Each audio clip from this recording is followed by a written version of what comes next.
Labour are going to ban smoking in public places like beer gardens and pubs. They're obviously determined to close the last of the British pubs down. The big drug dealers don't bother with cocaine anymore. They just sell illegal cigarettes. It's led to gang warfare and 97 fire bombings in Melbourne in the last 2 years. But it's all because we're going to be smoke-free by 2030. Really? Do you reckon we'll be drugs-free as well by 2030? It's all nonsense. Is the iconic British pint on the verge of extinction? Labour MPs have sounded the alarm, warning that new legislation could spell doom for this beloved cultural symbol. In a shocking turn of events, the product regulation bill threatens to reduce drink sizes under the guise of regulation. But is this just another example of the nanny state gone mad, or a genuine threat to our pub culture? Before we move on, I'd like to ask you a small favor. If you appreciate this content, please take a second to like this video and subscribe to the channel. Over 98% of you watch the videos without subscribing. It costs you nothing, but it makes a huge difference to us. So, did you click the subscribe button? Great, thank you so much. Now, back to the video. The product regulation bill, ostensibly designed to streamline regulations and boost economic growth, has sparked a firestorm of controversy. On the surface, it seems like a straightforward piece of legislation, but dig a little deeper and you'll find a potential Trojan horse that could fundamentally alter British pub culture. Inflation is about to hit 6%. That's the highest rate since the early 90s, when the Conservatives have been in power for over a decade. That fears about inflation were unfounded. But working people across the country are starting the new year facing rising bills and ballooning prices. So how did he get it so wrong? Millions of British workers now face a further pay cut, and his Chancellor is handing them a tax hike. The bill's language is so broad and vague that it's raised alarm bells among lawmakers. Lord Sharp, an unexpected champion of the British pint, has issued a stark warning about the potential misuse of the bill's powers. He argues that future governments could exploit these sweeping provisions to reduce drink sizes, all under the guise of regulation. Now, the government has tried to reassure the public. They've made promises about preserving pints of draft beer and cider as part of our national identity, but these reassurances ring hollow when you consider the bill's wording. It's so open to interpretation that it could easily be twisted to serve a different agenda. Lord Sharp painted a vivid picture of the risks we face. He spoke of the danger of a metric maniac Secretary of State who might use this legislation to undermine the traditional pint. It's not just about drink sizes, it's about the creeping erosion of our personal freedoms and cultural heritage. Well, one of the challenges we face because of the Conservatives crashed the economy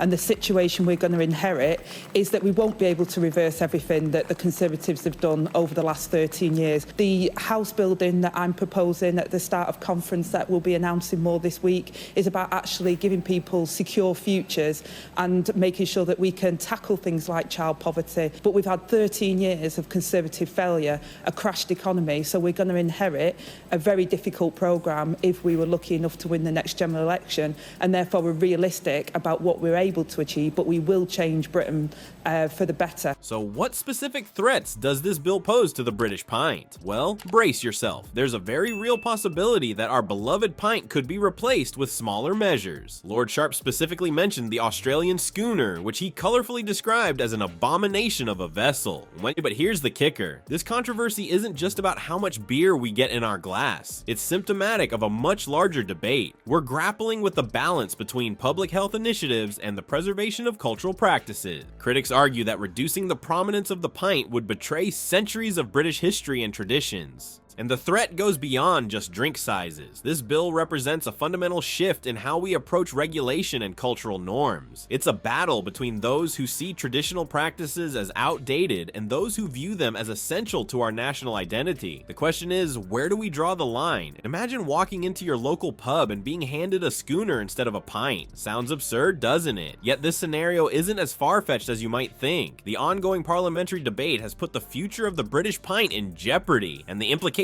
stretch far beyond just how much beer you'll get in your glass. We'll know somebody at the moment who is trapped either in rented accommodation or they're in, substandard accommodation or they're in temporary accommodation because we don't have the social housing we need in this country. Well, yeah, yes, you say you want decent homes for everybody, but you're the one that decided that Labour Lords should vote against the government's nutrient neutrality plans, which they claim would have seen 100,000 new homes built. To get around the table to make that happen, we put an amendment down which could have delivered on the programme. The government weren't listening. We don't believe that you have to wreck our environment to deliver the homes. We can do both of those things. At the center of this controversy stands an unlikely champion, Lord Sharp. Once known for his reserved demeanor, Sharp has transformed into a passionate defender of the British pint. His impassioned speeches in Parliament have galvanized opposition to the product regulation bill, turning what seemed like a routine piece of legislation into a battleground for British culture. As the debate rages on, we're witnessing a clash of ideologies that cuts to the heart of British identity. On one side, public health advocates argue for regulations that could lead to smaller drink sizes. They claim it's a necessary step to combat alcohol-related health issues. On the other, tradition defenders like Lord Sharp emphasize the cultural significance of the pint as a symbol of community and shared experiences. But this isn't just about alcohol consumption. The pint represents something far more profound in British culture. It's a measure of time